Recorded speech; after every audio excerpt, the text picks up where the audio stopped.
My dear countrymen, Namaskar. Today is the 26th of January. Heartiest greetings to you on the festival of our Republic. This is our first meeting of minds in the year 2020 through Mann Ki Baat. This is the first such program of the year, nay, of the decade.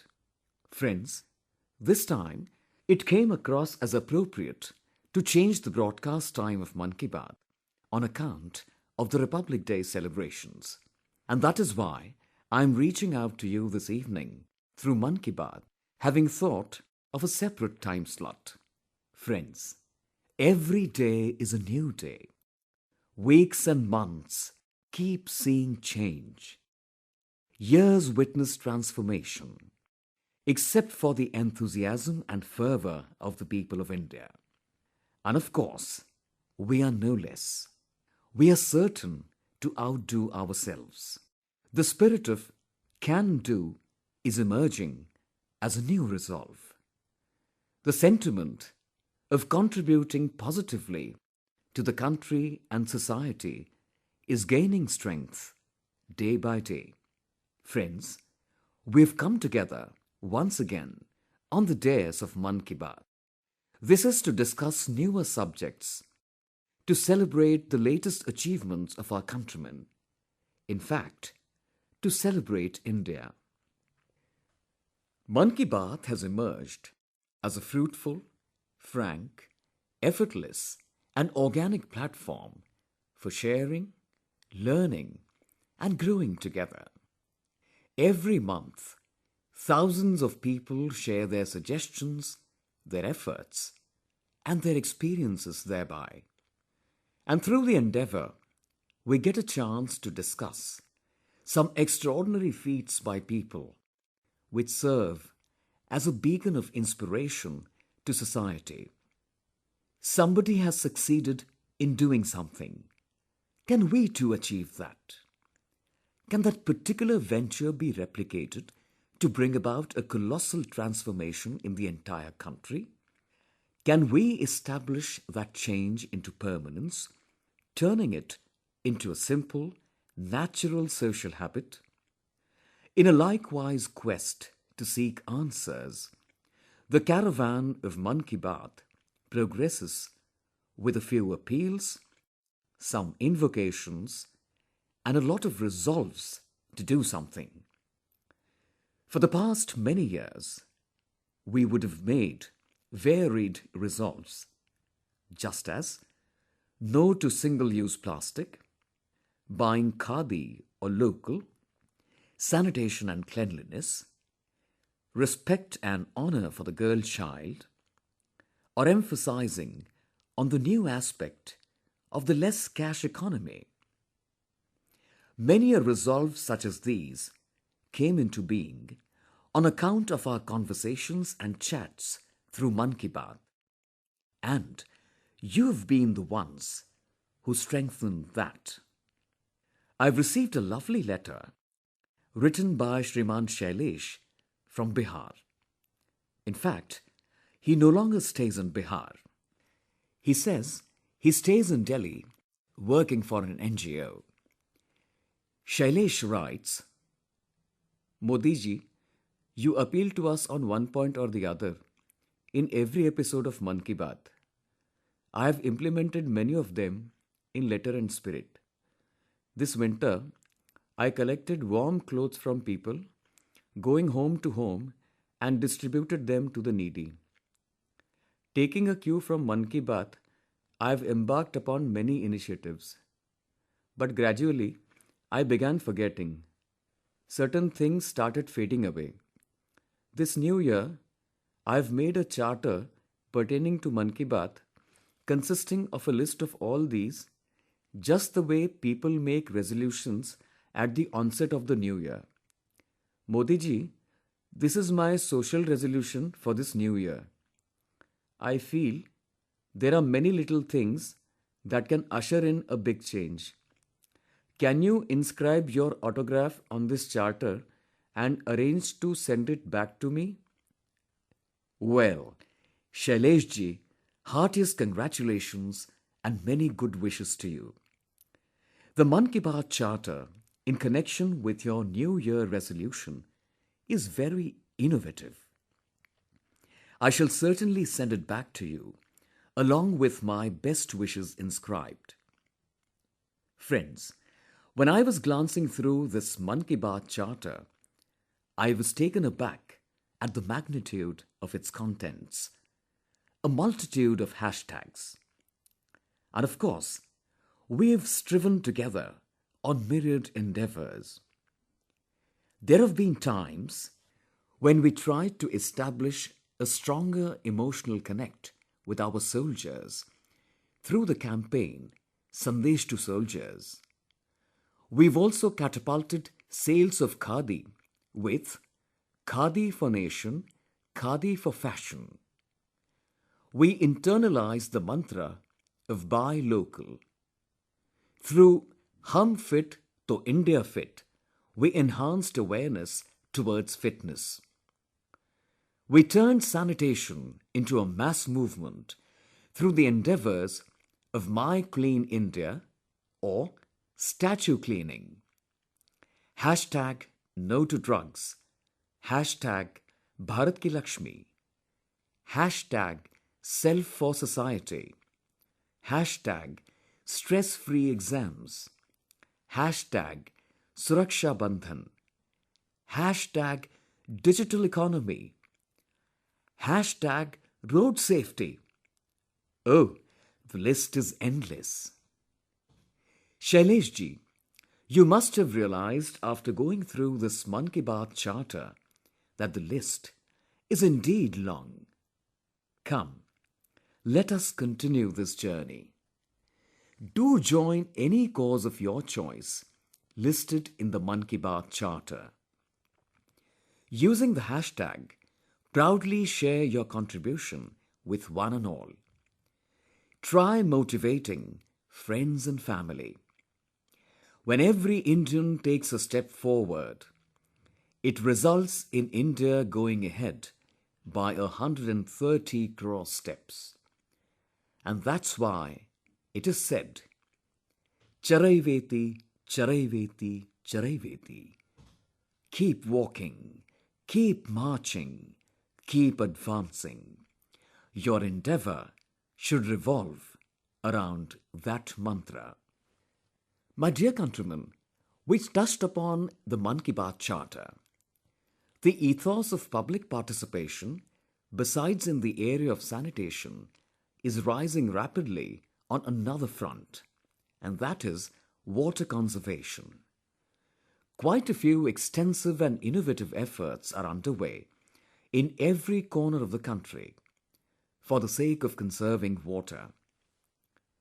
It gives me joy to let you know that the Jal Shakti campaign that commenced last monsoon is taking rapid, successful strides with the aid of public participation. A large number of lakes and ponds have been built. And the best part is that in this campaign, people from all strata of society contributed wholeheartedly. Take for instance, Jalore district in Rajasthan.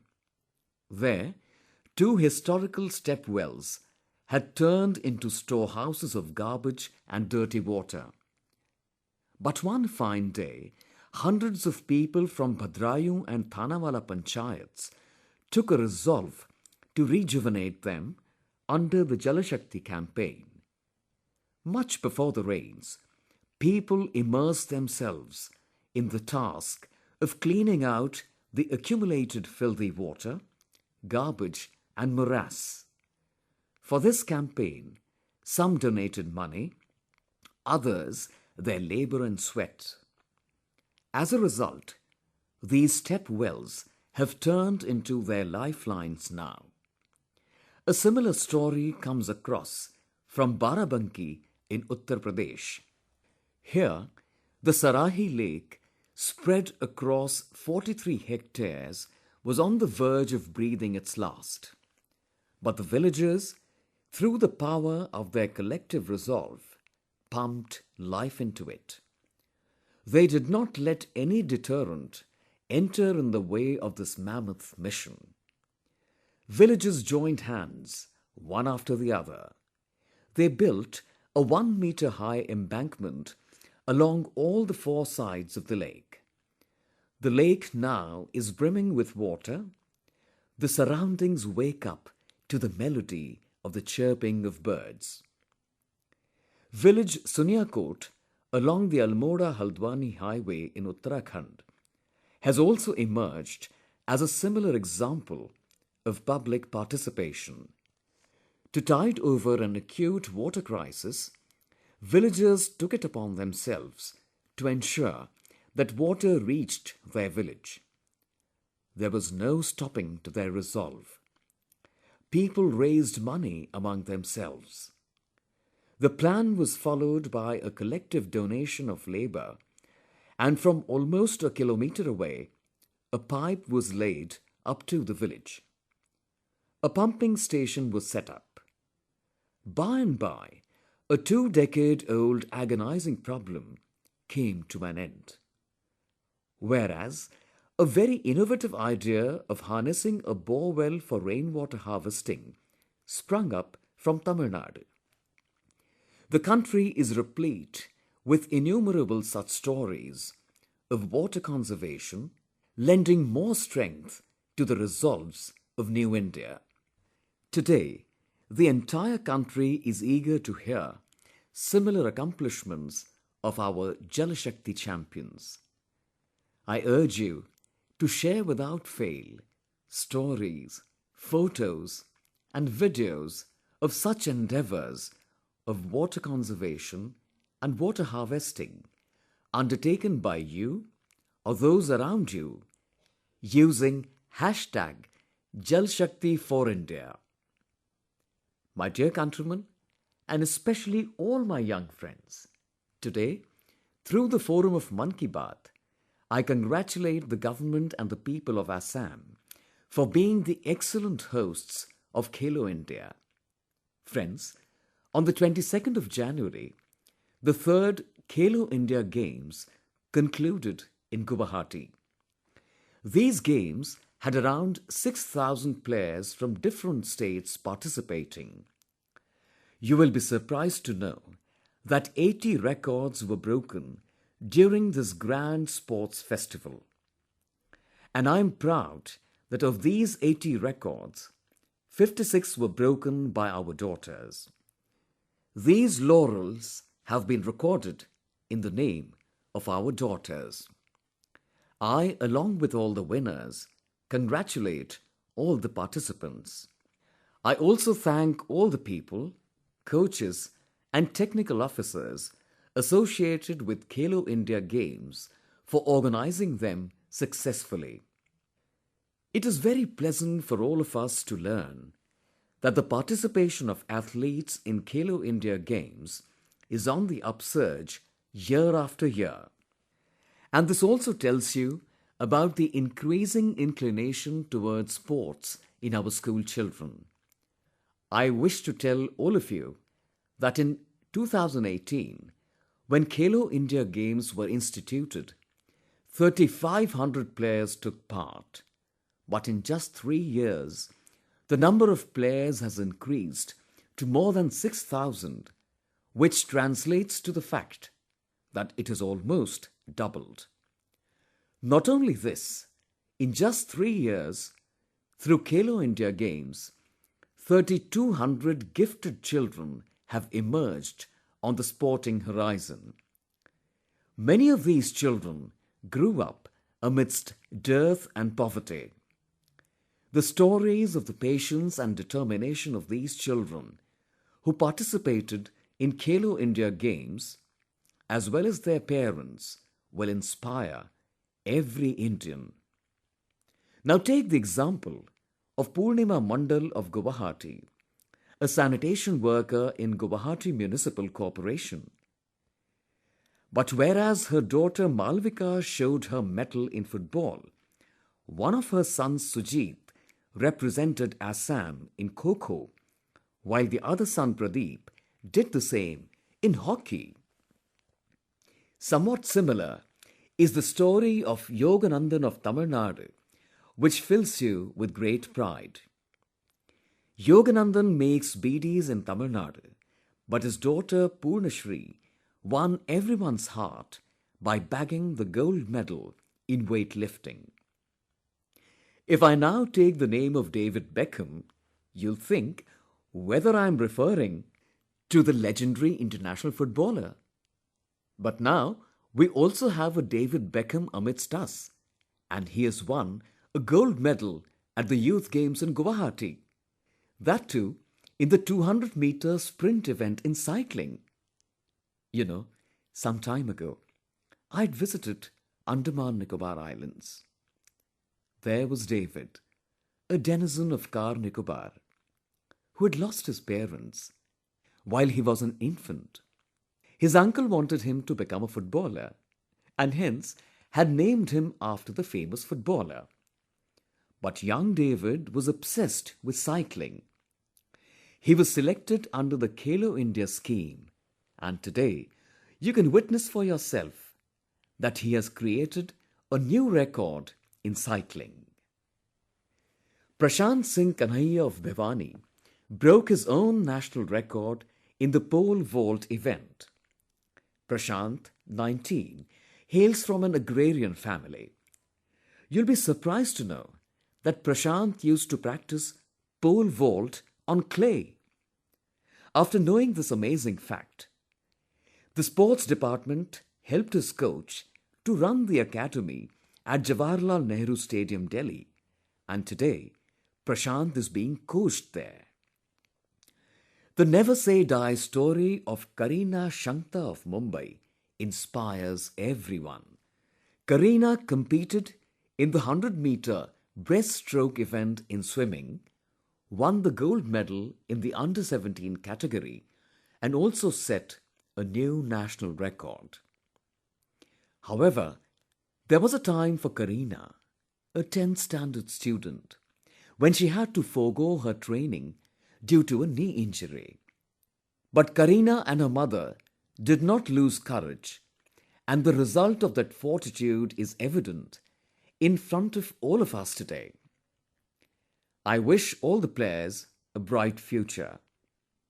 Along with this, I also, on behalf of all our countrymen, bow in honoring those parents who did not permit poverty to become a hurdle for the future of their children. We all know that National Games is an arena where players get a chance to display their passion besides becoming acquainted with the culture of other states.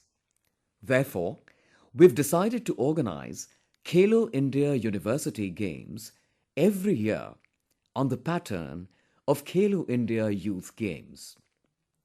Friends, next month, the first edition of Khelo India University Games is being organized in Cuttack and Bhubaneswar, Odisha, from the 22nd of February to the 1st of March. And more than 3,000 players have qualified for participating in these games. My dear countrymen, the exam season has arrived, and obviously, all the students will be busy giving final shape to their preparations.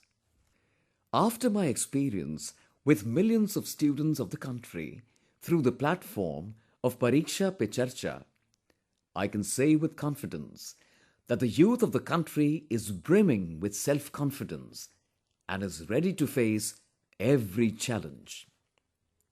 Friends, on the one hand, we are facing examinations. On the other, the winter season. Betwixt these two, I urge you to try and keep fit. Do some exercises or play a little. Sports and games is the key to keeping fit. By the way, these days, I see that many events pertaining to Fit India are being organized. On January 18, our young friends organized a cyclothon throughout the country. Millions of countrymen participating in the cyclothon spread the message of fitness. Efforts to ensure that our new India remains fit, that are evident at every level, fills us with fervour and enthusiasm. The Fit India School campaign, which started in November last year, is also bringing results. I've been told that till date, more than 65,000 schools have obtained the Fit India School certificates through online registration. I urge the rest of the schools in the country to integrate physical activity and sports with education and ensure that they become a fit school. Also, concomitantly, I appeal to all countrymen to promote more physical activity in their daily routine. Remind yourself every day that if we are fit, India is fit. My dear countrymen, a couple of weeks ago, different parts of India were celebrating a variety of festivals. When Punjab was spreading the warmth of enthusiasm by celebrating Lohri, sisters and brothers of Tamil Nadu were celebrating Pongal and the birth anniversary of Tiruvalluvar. Assam was aglow with the fascinating luster of Bihu. In Gujarat, everywhere you could see kites in the sky and the pomp of Uttarayan. In such an atmosphere, Delhi witnessed a historic event. A significant agreement was signed in Delhi. With it, the close to 25-year-old Bru-Riang refugee crisis, a painful chapter, was put to an end forever and ever. Due to the busy routine and festive season, you might not have been able to learn about this historic agreement in detail. So I thought, I should definitely discuss this in Mann Ki Baat. This problem pertains to the 90s. In 1997, ethnic tension forced the Bru-Riang tribe to leave Mizoram and take refuge in Tripura. These refugees were kept in temporary camps in Kanchanpur in North Tripura. It's painful that the Bru-Riang community lost a significant part of their life as refugees.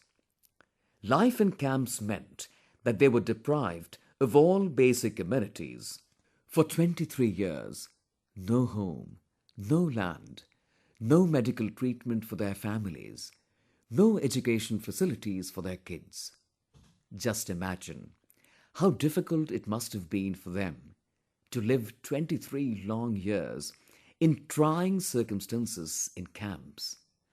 How painful it would have been to spend every moment, every day of their lives hurtling towards an uncertain future. Governments came and went, but there was no cure for their pain. Despite that, their unwavering belief in the Indian constitution and culture continued. It's a result of that belief that their life is on the threshold of a new dawn today. As per the agreement, the path to a dignified life has been opened for them.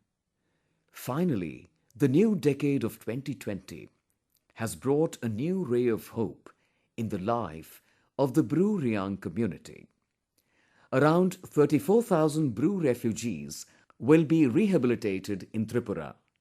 Not just that, the government will provide an assistance of close to 600 crore rupees for their rehabilitation and all-round development. Each displaced family will be provided a plot of land. They will be assisted in construction of a house. In addition, rations will be provided to them. They will now be able to benefit from the public welfare schemes of the state and central governments. This agreement is special for many reasons. It symbolizes the spirit of cooperative federalism. The chief ministers of both Mizoram and Tripura were present during the signing of the agreement. This agreement was made possible only because of the consent and good wishes of people from both the states. I would like to especially express my gratitude to the people and the chief ministers of both the states for making this possible. This agreement also epitomizes the inherent compassion and sensitivity of Indian culture. Considering everyone as its own, and living with the spirit of togetherness is embedded in the ethos of this holy land. I would once again like to congratulate the residents of these states and the Bruriang community. My dear countrymen, Assam, which hosted the grand Khelo India Games successfully, was witness to another great achievement.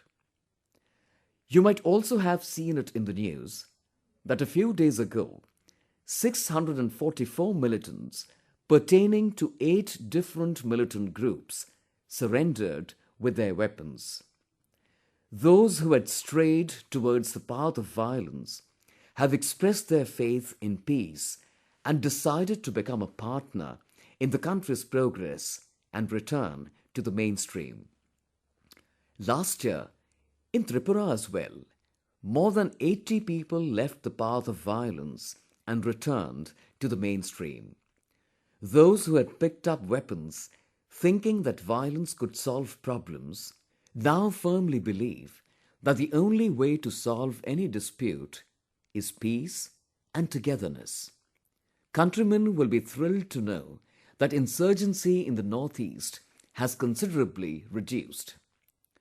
And the biggest reason for that is that every issue of this region is being honestly and peacefully solved through dialogue.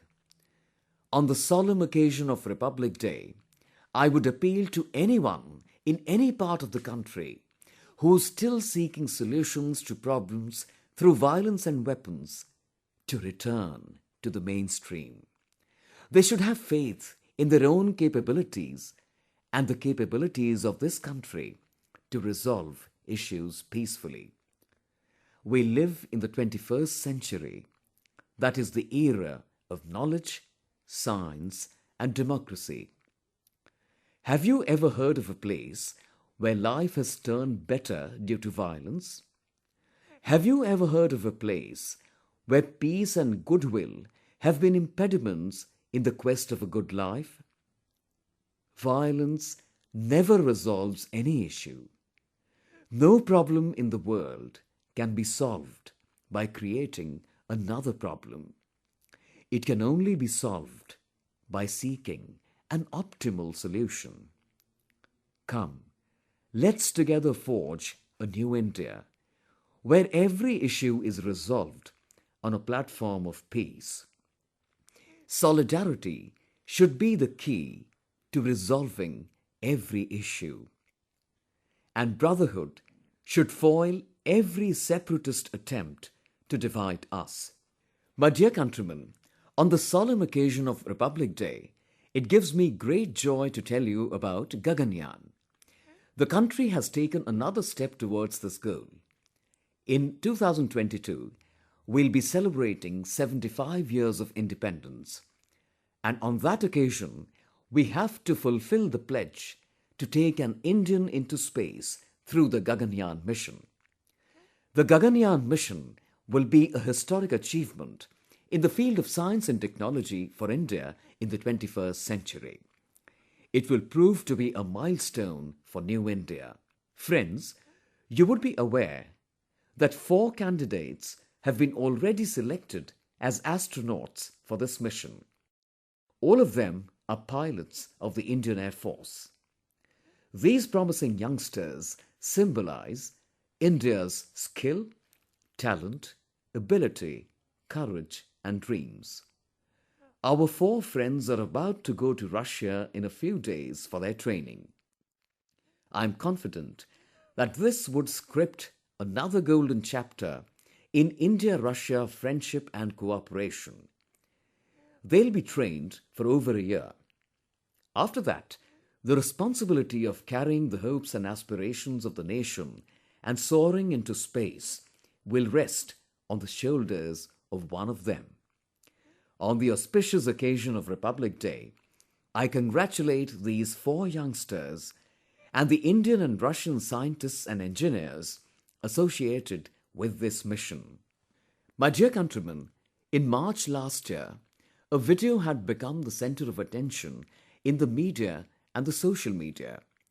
The buzz was about how a 107-year-old elderly motherly figure broke the protocol to bless the president. This lady was Salumarada Timmakka, who's famous in Karnataka as Vrikshamata, tree mother. And it was the Padma Award ceremony. The country recognized and honored the extraordinary contribution of Timmakka, who comes from an ordinary background. She was being decorated with the Padma Shri Award. Friends, today India feels proud of such great personalities and feels honored to honor such down-to-earth, rooted individuals. Like every year, last evening, Padma Awards were announced. I urge you to read up about each of the awardees. Discuss their contribution with your family. This year, over 46,000 nominations were received for the 2020 Padma Awards. This number is more than 20 times the number of nominations received in 2014. This statistic reveals the faith of every one of us and tells us that the Padma Awards have now become the People's Awards. The entire process of the Padma Awards is now completed online. Earlier, the decision was taken by a select few. Now, it's completely people-driven. We could even say that there is now a newfound faith and respect for these awards in the country. Many among the awardees are those who have risen from the bottom of the pyramid through dint of their hard work. They've overcome limitations of resources and a terrible atmosphere of despair around them and forged ahead. In fact, their strong resolve, spirit of selfless service inspires us all. Once again, I would like to congratulate all the Padma Award recipients. I urge you to read up about them and gather more information. The extraordinary stories of their lives will inspire the society in the true spirit. My dear countrymen, once again, many good wishes for the Republic Day celebrations.